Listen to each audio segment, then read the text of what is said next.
ஏன் இங்கு மொழி திறனுக்காக விருது வழங்குகிறோம் என்பதை சற்று உன்னிப்பாக நாம் கவனிக்க வேண்டும்.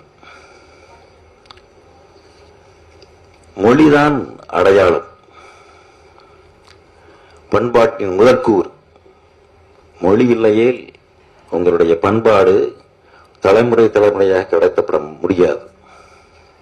நீங்கள் இன்று பல்வேறு ஆய்வுகளில் பல்வேறு கண்டுபிடிப்புகளில்